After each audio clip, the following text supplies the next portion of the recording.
Hello, everyone. My name is Jaya, and I am recording this presentation virtually from Melbourne, Australia. And just sitting next to my window. It's a beautiful sunny day today, and the sun has come out after a few days of rain, so it's really exciting. So today's presentation is going to be based on an experience that I had um, about 5 years ago, 4 to 5 years actually. And this was a program that intervention that I envisioned, designed, and anchored for a multinational software product organization, which was based in Bangalore. I had called it Breaking the Glass Ceiling, and it was through that process in the 2 years that it was run, involved about 100 women in the middle to senior tier of leadership. So today's presentation is really a look back at that intervention and talking through what it is that I experienced, how did the program run, some of the themes that came out through the program, as well as reflections as the person who ran the program in hindsight, and things that really worked in my favor at that point. So let's get started. So the first slide is just to help you visualize this kind of organization that I am talking about, where it's a very famous organization. It's really known for predictability of its software, and therefore the culture is based on processes that are well structured, put into place, and the culture is known for set ways of doing things and predictability. And so here I am. At that point, 10 years after having finished my process work journey, but also having learned along the way certain other ways of exploring self, which is at that point for me was expressive arts and psychodrama. And so I took back with me to offer into this program a bouquet of methodologies and principles that were interwoven using these three aspects. And so, meeting an organization that is used to a certain way of learning, offering them a completely different way of exploring themselves, and then the what happened as an outcome. I learned a lot about myself as a facilitator, and I think the program was fairly successful. So I'll talk about the program in terms of its overview, talking a little bit about the program design, and talking then about the themes, the three themes that I have dwelled into my paper that seemed at that point quite specific to the women in leadership positions, but also something that kept coming back through all the groups that we ran.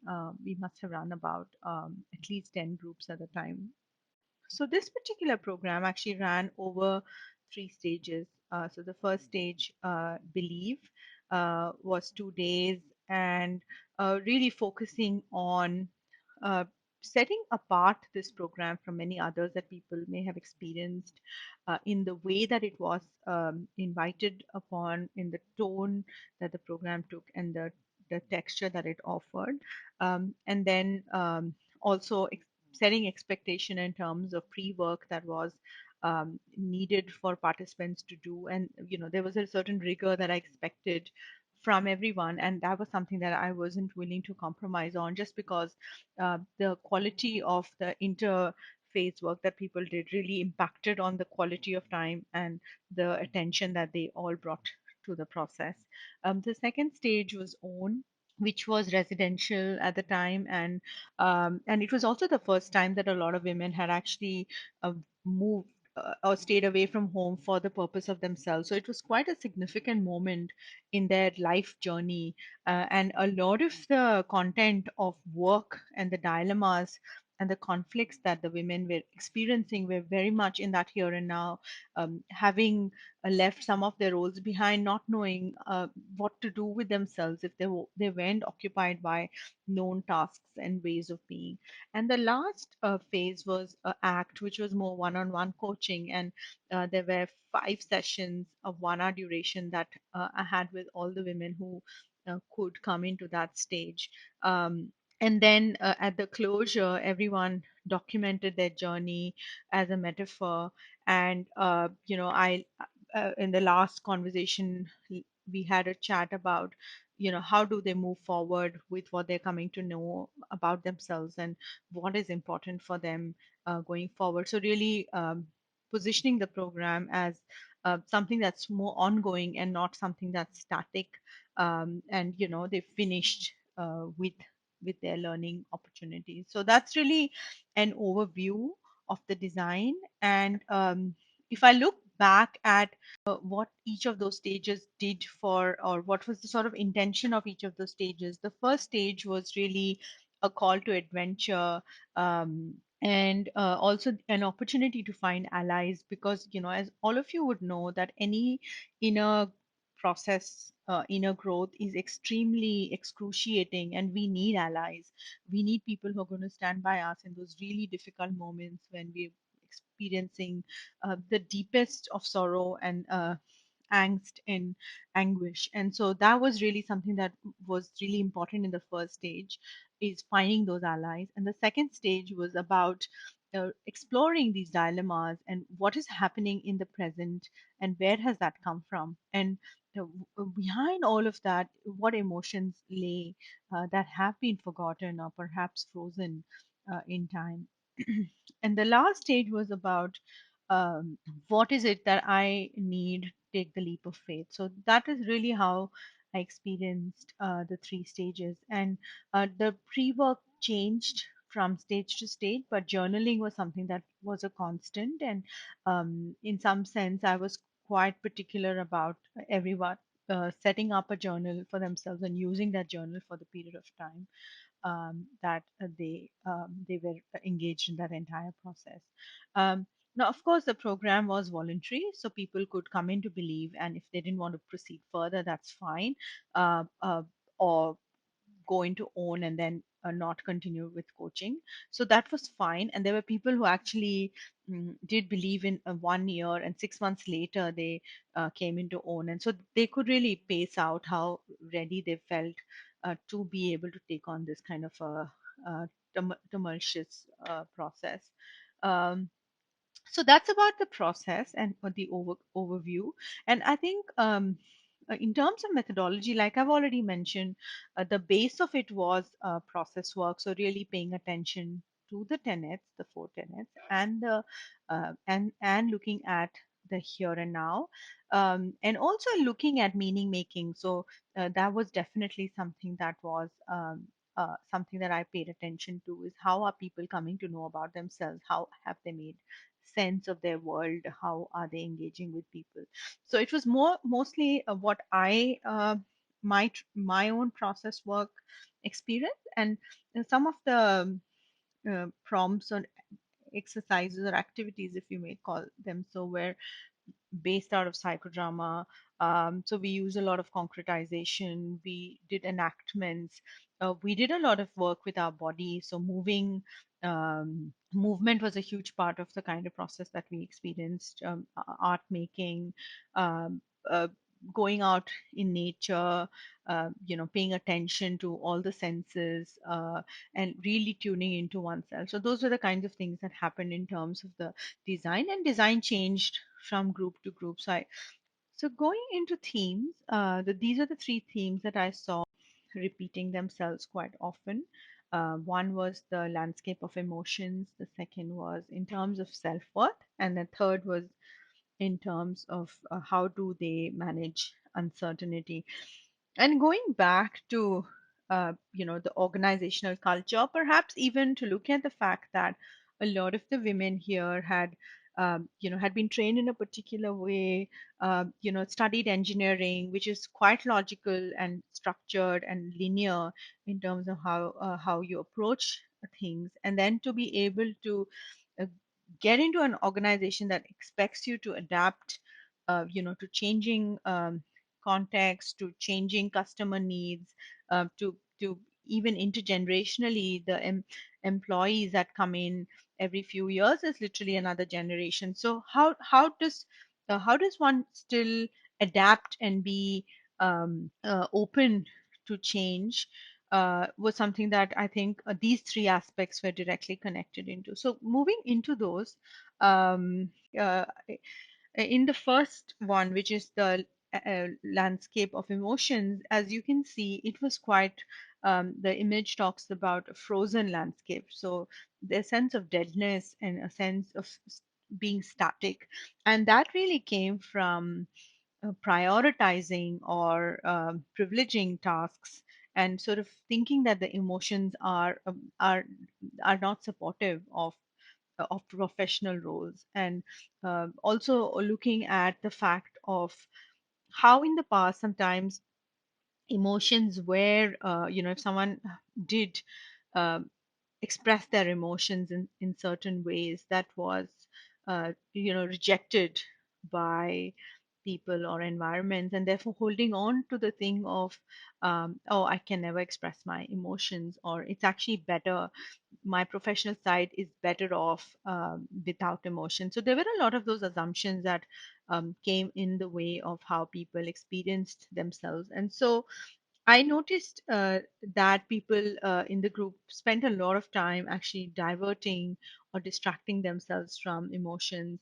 And I speak in the paper about Tasha, who came across as this person who was extremely happy, excited, very high energy, trying to keep everyone around her happy, and sort of I started to wonder what lay behind all of that happiness, and when we explored it further, it was almost like a mask of grief and having lost that psychic protection um, a few years ago, trying to keep everyone at bay by deflecting your own emotions. So things like that really occurred. And then also I talk about Betty, who learned that she could express herself and other people could take that, and it's all right for her to be vulnerable. So those were sort of the things that we explored. And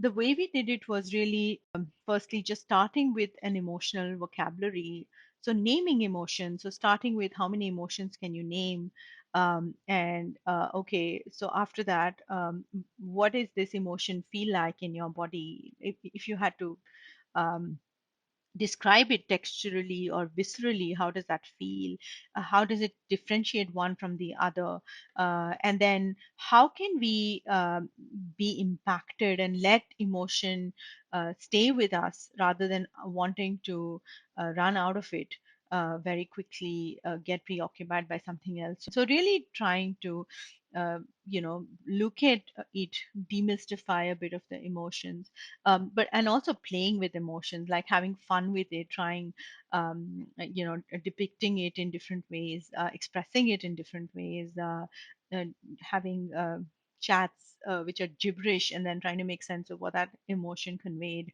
Did I pick it up? Because as we all know by now, I think that now there's enough research that as human beings, our nervous systems are able to pick up emotions even without language. So it's something inherently present in us, and it's just something that needs to be um, explored and worked upon, almost like a muscle that we need, um, that sometimes we lose, and when we put on flab, and so we need to get back into um, developing that muscle. So really, the attention was to build that muscle back, and also then people realize that. The connections really occur when people are emotionally connected with one another, and they can really see the pain of the other, they can feel the pain and how one person's difficulty affects the other person, and so therefore leading up to many cathartic moments when people felt dismissed, rejected. Um, there was anger simmering behind, sadness, frustration. So a lot of those emotions that hadn't found a safe space for expression found expression.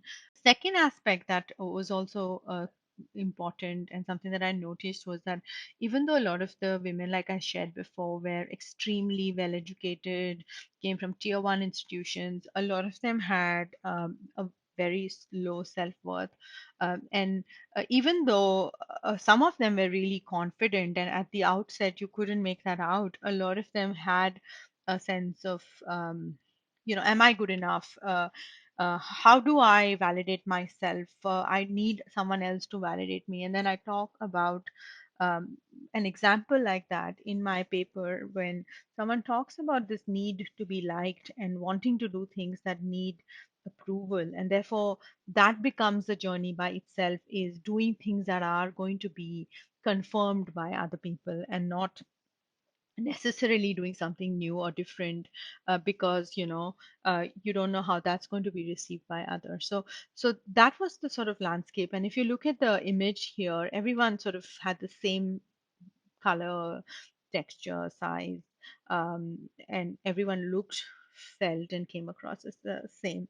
So in terms of working through that, how does one have a sense of I am enough, and really to be um, content um, with who I am and what I bring beyond my achievements, rewards, and accolades. So if I take all of that away from the person, uh, what are they left with, and how are they feeling about those aspects of themselves? So the way we explored that was really, firstly, there was a lot of unprocessed emotion with having grown up in a patriarchal culture where a lot of people's dreams and aspirations were crushed because they were not considered important unless they did really well or earned a lot of money. So really to relook at some of the residues of that, um, and then to be able to look at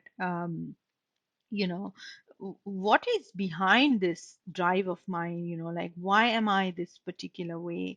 And for example, I talk about Betty, who realized that a lot of her being over prepared and taking charge really came from a sense of loss, and she was trying to um, forget herself in being so task oriented because there was this vacuum that she felt from within, that she felt filled up with achievement. And then in terms of exploring this, we looked at our own aspirations and wishes and dreams and bucket lists, and what does that look like, and exploring that expressively, enacting some of that, moving with some of that, and then realizing that, oh, if I didn't have all of these are the other things that I really value. I'm so fond of, for instance, poetry, and somebody else is so fond of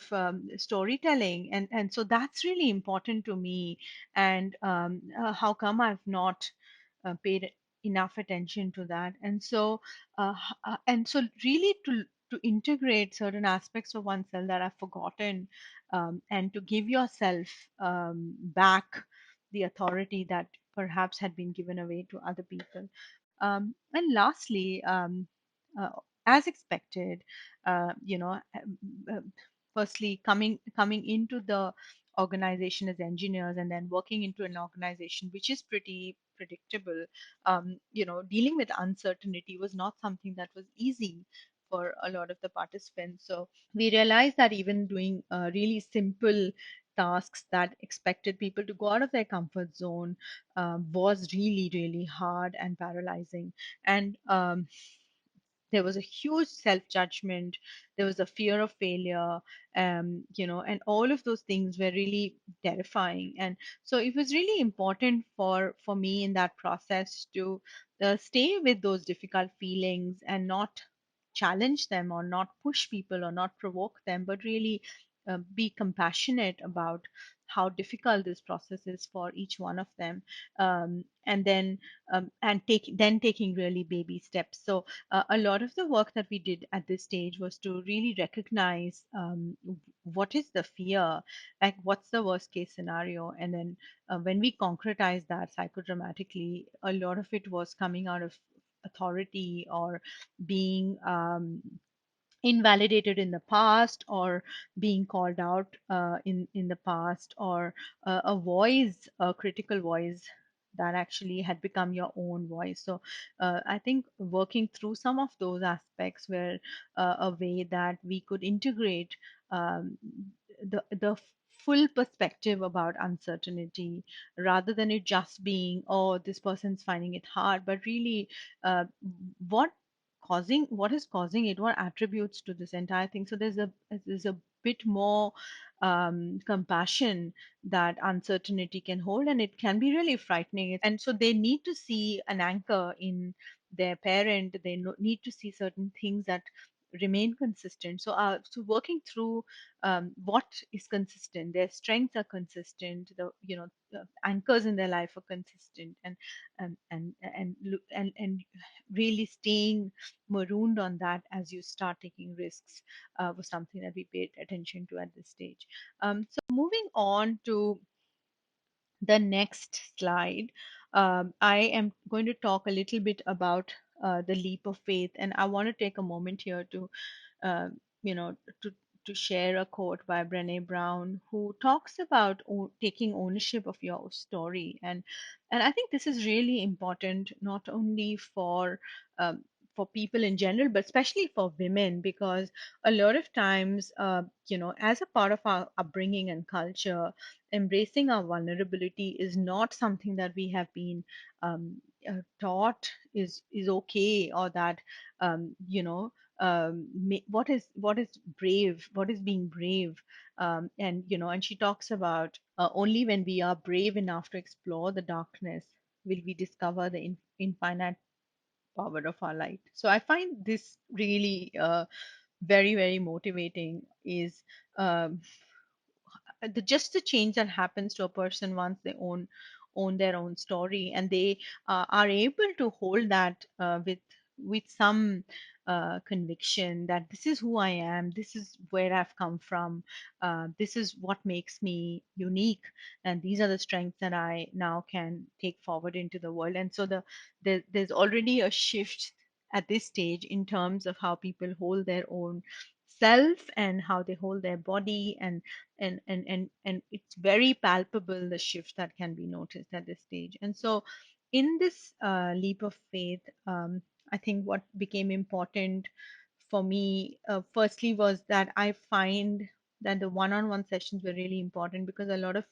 women, even after having experienced this kind of intensity, were not ready to talk about some of their difficulties in an individual in a group process. So they had the space to talk about it in one-on-one sessions, and then for them to make sense of their own self at that stage, and then to expand the circumference of their um, risk taking. So we talked about assumptions at this stage that they were making about themselves or making about other people, and there was this nudge to try something and really look at what happens. For example, someone talked about how frightening it is to um, approach a stranger, and that's exactly what they had to do. Or someone talked about how they'd never made a presentation in their team, and there was the choice to try that out and see what that felt like, or having a difficult conversation with their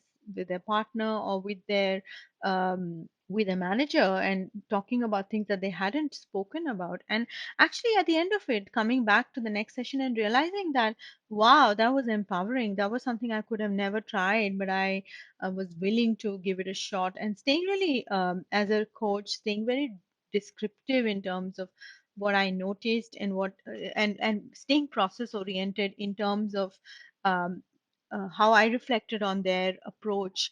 So paying attention more to the process rather than the outcome. So what I saw were the building blocks of this kind of group process. I think the first important thing was group cohesion. And I think because it is a group method, I paid a lot of attention to making sure that both formally and informally there was enough time and space for a group to come together and cohesion to be built and trust to be built so that people could really hold each other, and the power was sort of equally distributed across the entire group.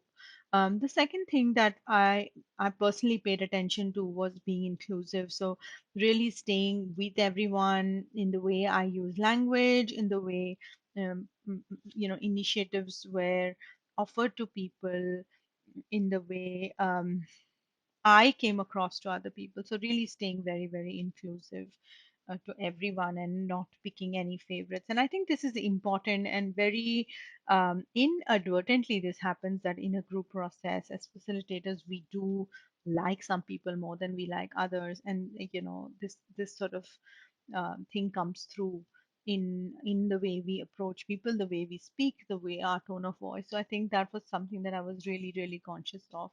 Um, the I think I've spoken about choice. So one aspect of the choice was the design and the fact that it occurred over phases and that people had the opportunity um, to decide when they were ready for a certain process. But it was also the choice to how much or how little they wanted to uh, get into a certain depth. I think the last two things that I want to talk about is the language.